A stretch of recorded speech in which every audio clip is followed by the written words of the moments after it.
up, y'all? It's your girl Sakina, and I'm back for another review. This is my review for the Real Housewives of Potomac.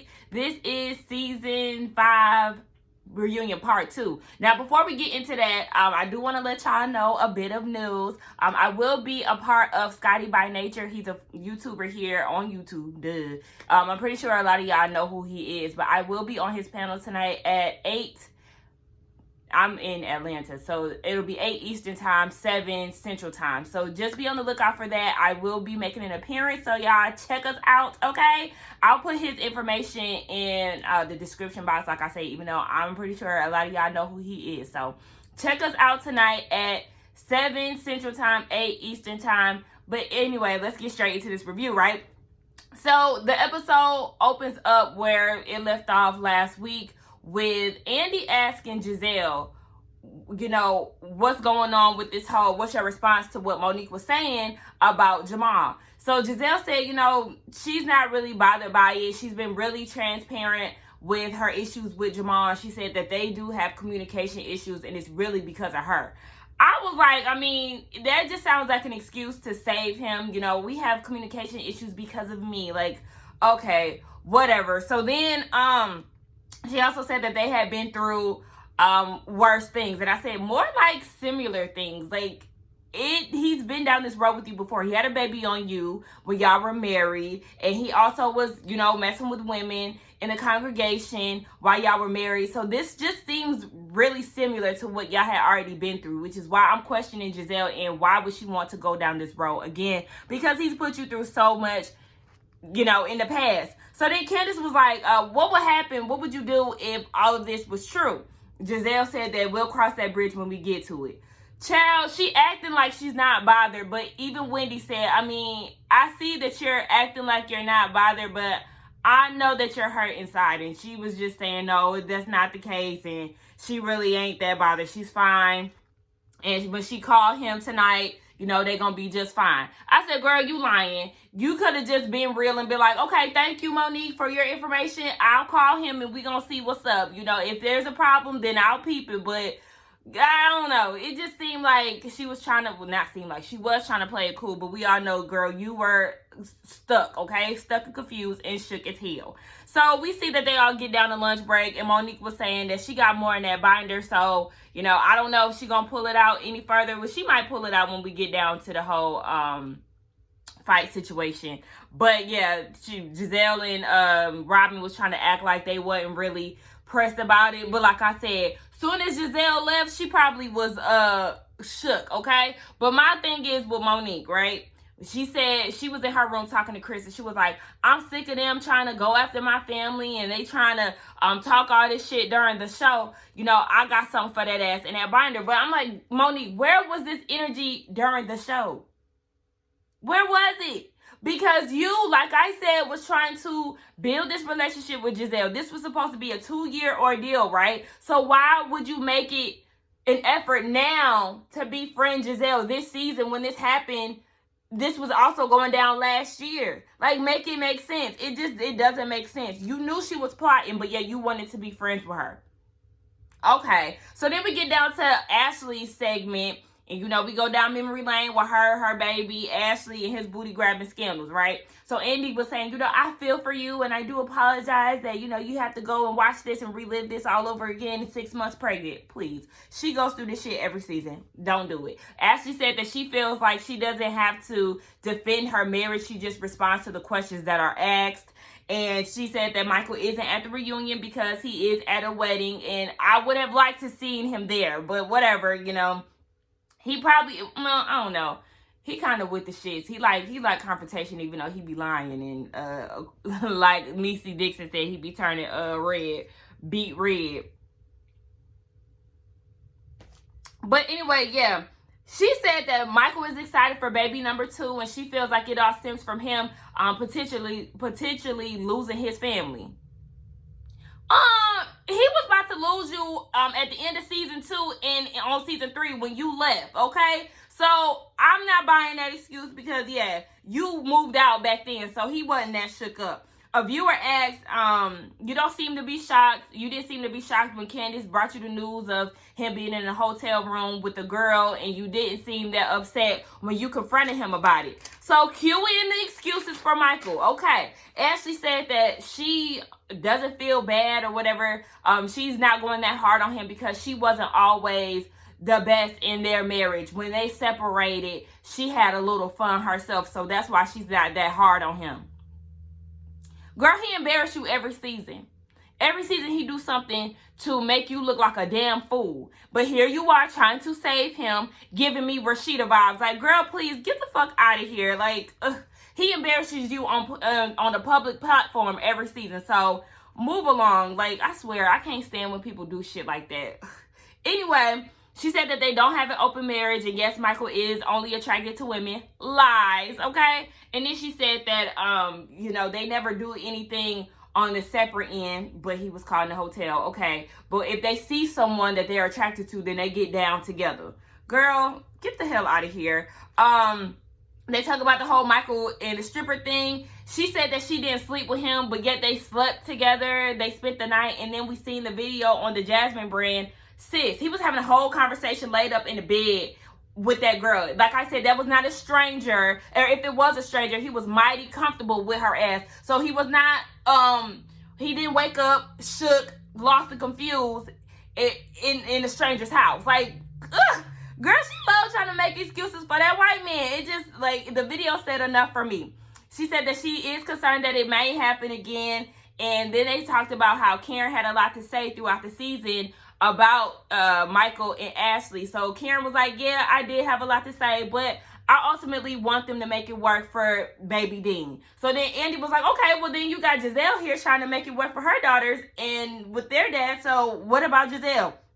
Karen was like, you know, I want Giselle to make it work with Jamal and blah, blah, blah. I was like, first of all, Karen, you're lying, okay? Bitch, no, you don't. You love the fact that Giselle didn't have shit to say, and she had to sit there and deal with all that shit that Monique was pulling out of that binder. 1. 2, Andy. Her kids is damn near out the door, and they were raised without their dad. So they're not that distraught, or, you know, they're not fatherless girls. They just don't have him in the household. They don't even want his ass there. So whatever. Karen tried to act like she cared. Giselle seen right through that shit, and so did I. Like, girl, please. You don't give a damn. Like, girl, it's not coming from no damn good place. She was being messy.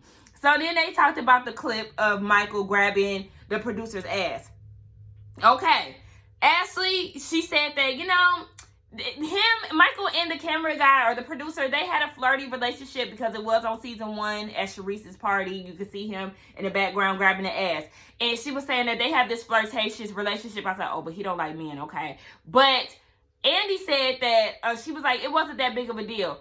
And he wasn't that bothered by it. Andy was like, oh, well, actually, we did ask him, and he said that he was mortified. She said, oh, well, I find that hard to believe because he definitely calls Michael Zaddy. Yeah, this shit just blows my fucking mind. Like, girl, you are so full of shit. So then Candiace was like, okay, now, you got this going on. Now, he grabbed the producer's ass. He also grabbed Andrew's ass. So we seen all of this go down on camera. So why wouldn't it be true that he grabbed the cameraman's ass at Monique's event? And she was saying because he wouldn't grab a stranger's ass. Girl, he did do that shit. I don't care what nobody say. He did grab that cameraman's ass. Why would he grab 2 other men's ass, but then grab this other cameraman's ass and he was suing him for it? Like, I mean, make it make sense. Girl, get the fuck out of here. So they talked about the whole prenup situation. No, she doesn't have a prenup any longer, and she did not get the post-nup, even though she was thinking that she should go ahead and get it now that she has baby number 2. I said, bitch, you're plotting. We been new, though. We been new. It's a plot. So then we get over to Karen. Oh, excuse me. So we get over to Karen and her segment, and who is it? I was about to say Andrew. Andy asked Ashley and Giselle, y'all, I see this man out the corner of my eye walking in my neighborhood, so he just threw me out. But we see that Ashley and Giselle they wanted to know what they thought about Karen being down in her hometown in Surrey. She said both of them said that they seen a side of her that they never seen before. She's not the grand dame out there. She's just typical Karen. So they love to see her in her natural element. Robin asked, okay, when we was down at the lake house, why was you so dismissive of me when I asked you how you was doing when you was drunk? And she was like, well, I wasn't dismissive of you. I was just hungover. Girl, you was dismissive of her. You tried to act like you didn't know what the hell she was talking about when she asked you a clear question. She heard that you was down in the damn fireball and wanted to know if you were okay. But instead, you wanted to act like you didn't know what the hell she was talking about as if you wasn't drunk. Like, that's the weird shit that I be talking about that Karen be doing. So, Andy asked her a question. He said, do you have a disdain for Rain's penis? And she said no, and she didn't like the fact that that was even put out there. So then they talked about the whole tax issues and what Ray thought about you putting that out there, saying that you wanted your money back. Ray asked, how much do I owe you? But then she came to a revelation and was like, you know what? I've been a spoiled brat for 17 years. You know, I did my part. He doesn't owe me anything. And that should have been her natural stance the whole time. But then she went back and said, but you know, if he wanted to give me the money, he could. Girl, you really want your money back. You really want your money back, Karen, and it's okay. It's all right. So then, one of the viewers asked, was it a conscious effort for you to let your walls down this season? And she said, well, she really had been trying to peel back the layers throughout the seasons. And Andy was like, I'm sorry, I gotta call BS, because every time I ask you about whether you're renting or you're owning, are you staying in Potomac, are you going to Florida, the IRS and tax issue questions, you always got something to like go against it. Like, I can never get a clear response out of you. So then she goes with this narrative of the reason why she wasn't so straightforward with a lot of things, or, you know, she wouldn't let loose is because her parents were watching. Karen, your parents was old as fuck. You know, rest their souls. But I'm not saying that they couldn't watch the show, but what was they gonna do? Whoop your ass if you was showing being the real, authentic you? No, I'm not going with that. I think she lying. I call BS on that. Like, girl, please. I know, Lucy, your parents may have changed you, but I'm not believing that you was trying to put on these airs and act like you was just this lady of etiquette and all this other stuff on season 1 and trying to hide who you really were and coming up with these lies because of your parents. Like, I just find that real hard to believe. So then we get into the topic of Monique. And I just felt like when they start talking about Monique, Candiace was getting on my damn nerves. I don't give a damn what nobody say. She was talking too much, giving too many comments. Like, that shit was irking the fuck out of me. Like, Candiace, if you're bothered, okay, but just try to act like you're not, at least. Like, you don't have to comment on every damn thing. Like, girl, be fucking quiet. That shit was getting on my nerves. Like, ugh. So then they got into the topic of T'Challa, right? And how he made a name for himself on this damn show as the damn Potomac animal, the mascot or whatever. And they talked about how he flew away. And Monique was crying in the video saying that she was trying to find him for 3 hours. Now, Candiace was saying that this wasn't true. And a lot of people, I guess, were saying that this wasn't true. Let me clear this up for y'all, because I used to have birds. I had like 3 or 4 birds like throughout my elementary years when I was younger. And birds do come back, okay, if they fly away. Because my bird, I had a cockatiel. A cockatiel. And he flew away. It was a girl. She flew away. And I was so distraught, y'all. I couldn't even get myself together because I love the fuck out of my pets, okay? So she ended up flying out of the house one day. And I was like, oh my gosh, like, I was trying to get her back, but I could not find her. So the next day I was outside, just out of it, y'all. I don't even know why I was outside trying to play. But I was outside and my bird flew over my head out of nowhere. So then, like, me and my friends were chasing my bird down. She ends up flying in the woods. Like, by this time, my whole apartment complex is outside trying to get my bird. My mom and dad wasn't even at home at the time. But they end up coming home. And my mom was able to talk my bird out of the tree. And I got my bird back. So I'm just sharing this story to let y'all know that, yes, your bird can fly away and come back. So Monique was not lying about that. So y'all can calm down. Especially you, Candiace, because it wasn't even that deep. Yes, birds fly away and can come back. I don't think she was making that up. They talk about the whole trainer story. And yes, Monique did feel like this was a plot, a piece of a plot that Giselle had set up, and the whole bigger picture was the fact that, yeah, her baby wasn't hers and it was supposed to be the trainer's. All right, so she did say that this was a 2-year situation, and Gigi, her friend, is the one who told Charisse about the whole situation, and Charisse spread it to the cast and all of that. So that's how the rumor really got around. Karen said that, Karen is the one who told Monique, and Candiace is the one who told Karen. So, you know, this was a whole plot that was set up by Giselle, and Robin was supposed to be a part of it. Giselle denies it, and Andy is confused because he's like, okay, we got this here, but this was like all happening behind the scenes, yet it never played out during the show. And Monique is getting frustrated, but I'm with Andy, like, yes, this is supposed to be this plot, but we never seen it. So then Monique said that in Giselle's confessional, when she was telling the whole story about the trainer, she also said that she also mentioned the paternity of the baby and how it could possibly be the trainer's. But that was never aired out. We never seen that. So I'm just kind of confused. Like I said, if this was happening, why did you want to build a relationship with Giselle? Why didn't you have smoke for Giselle? You had all this smoke for Candiace, but none for Giselle and Robin. If you want to add her in there, it don't make sense. So then they end up talking about the fight. Baby Wendy was like, can we get some water? Because I just know this about to be some bullshit, okay? So they started talking about that. You know, they showed the relationship with Monique and Candiace and how it unfolded and how they end up fighting. So Monique said that she thought that when she watched the video over them fighting, she thought that that was Candiace that pushed her. We all knew that that was Giselle. So then Monique said that she took a picture with, because they was talking about Charisse. She said that she took a picture with Charisse at Ashley's baby shower just for Real Housewives of Potomac's sake, right?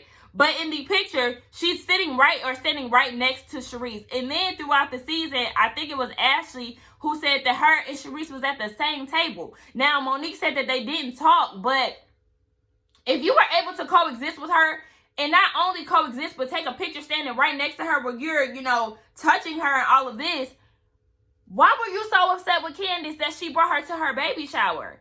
I mean, to her anniversary. That does not make sense, Monique. So, yeah, I was with that viewer. Like, why did you have all of this pressure for Candiace because she didn't give you a heads up? But yet, Ashley, let me guess, she gave you a heads up about Charisse being at her baby shower. So you were that comfortable to the point where you would take a picture standing right next to her and being at the same table with her? I mean, the picture, y'all could have, you or Giselle could have swapped spots or whatever the case. Like, you didn't have to be on the same end with her. So, girl, make it make sense. You're just trying to make excuses, and you just wanted to be mean to her because you could be cordial with her, but you couldn't be cordial with her down at the anniversary party. Like, girl, whatever. I feel like Candiace was right in her feelings. Like, yeah, you did try to argue me down every chance that you got leading up to that fight. So, yeah, it wasn't because they was asking, like, you know, you seen your reaction at the lake house, Monique. How did you feel about that? And she was like, yeah, you know, I felt like I was blowing that up. And, you know, I was like, whoa, I had to, you know, realize that I was doing too much. But no, I was like, okay. But then when Candiace brought it to my attention, like, yeah, bitch, you was after her the whole season. Prior to the fight, you was after her trying to start fights with her. Like, no, bitch, you was in the wrong with that. So then they started talking about the fight. And she was saying that, Monique was saying that she was trying to figure out what Candiace did to bring her to this point.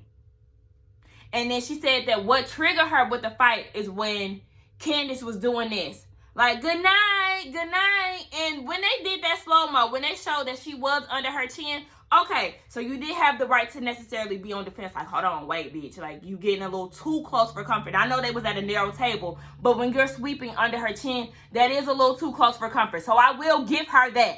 I agree with that. Like, okay, yeah, bitch, you are doing too much. Back up out my face.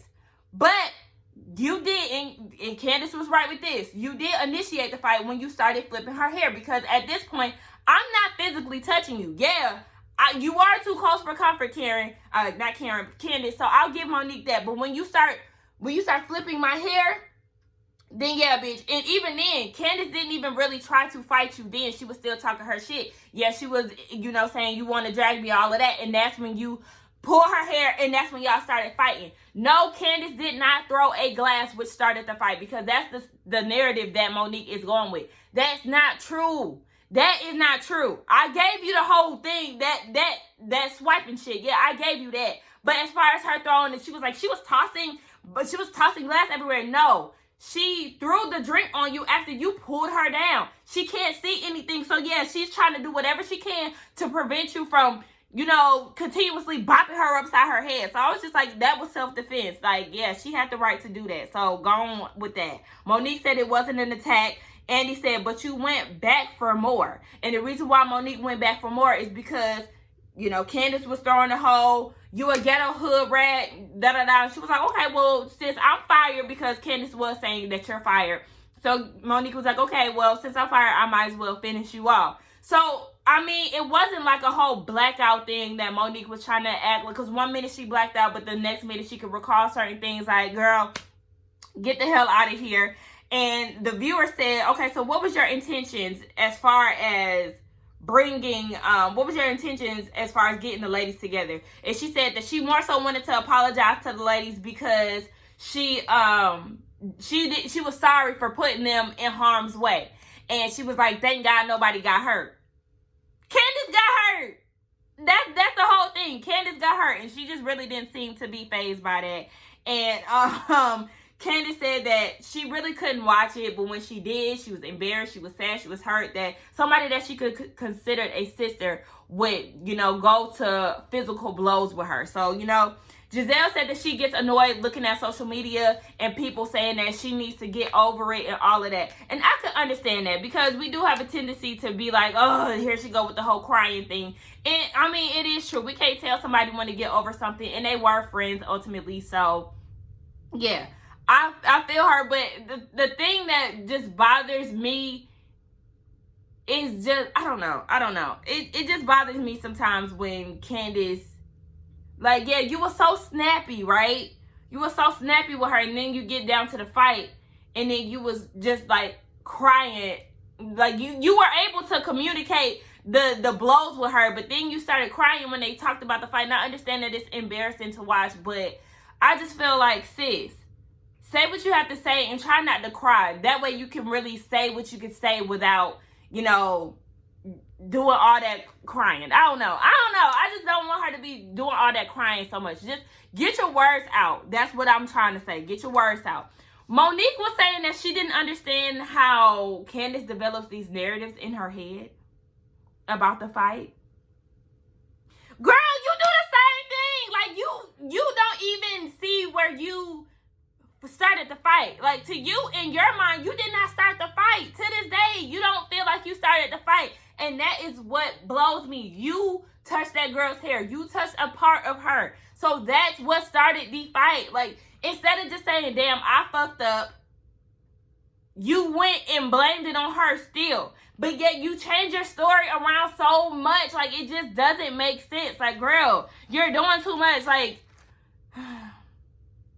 you be coming up with shit that never happened. Anyway, she said that she's not wanting Candiace, she's not, at home wanting Candiace to be attacked on social media and all of this. I said, but yet you never cleared it up. You never admitted to initiating the fight. You had people thinking that, yeah, she threw the glass, so that's what started the fight. You love that shit. You was eating that shit up, that everybody was Team Monique and everybody was, bigging you up and all of that. They was stroking your ego and you loved it. And you made a song called Drag Queens. And you was liking shit, liking tweets and all of this other shit. You got Portia coming after her and all of this. And I'm like, Portia, stay the fuck out of it. Like, this don't even have nothing to do with you. So that was really what's getting on my nerves. And Andy was like, I find it very odd that you're very unemotional about this. You're very dry and, really dry and very, like, you're not really bothered by this. So he was looking like, do you really care? So Mo was saying, I just have I said Mo because that's what I put in my notes. But Monique was saying, I do care. I have a type A personality. So I'm trying to figure out how we got to this point and what did she do to bring me to this point and how I got to this moment. And I was just like, what? And then she said that she was upset about it. But by this time, Candiace was just like, you know what? I gotta walk out. I gotta go. Like, I can't do this. She's crying hysterically. And I did feel bad for her because Monique, girl, you started the fight. This was the time that you could have just cleared the shit up and been like, okay, yeah, I fucked up. I'm sorry. But then again, y'all know how I feel about fake apologies. Girl, don't apologize to me if that's not how you really feel. But at the same time, stop trying to act like you care. What it obviously shows that you don't. Like, I was just confused by that. So, yeah. I just feel like, Monique, you fucked up. You didn't show any type of accountability. And that is just what really set me. But anyway, that was the end of the review, y'all. We're going to see how the rest of this shit unfolds next week in this 90-minute finale. I'm like, damn, an extra 30 minutes, bitch. A bitch be tired. I gotta write all these notes. I gotta pay hella attention. Like, I can't wait till this shit is over, y'all. Y'all let me know y'all thoughts on this. Don't forget to check me out tonight on Scotty by Nature TV's live panel. Look, I'm just all over the place, y'all. Check me out tonight at 7 Central, 8 Eastern. I'm going to be on the panel tonight. Don't forget to like, comment, and subscribe to my channel. And I will see y'all in the next one. Bye.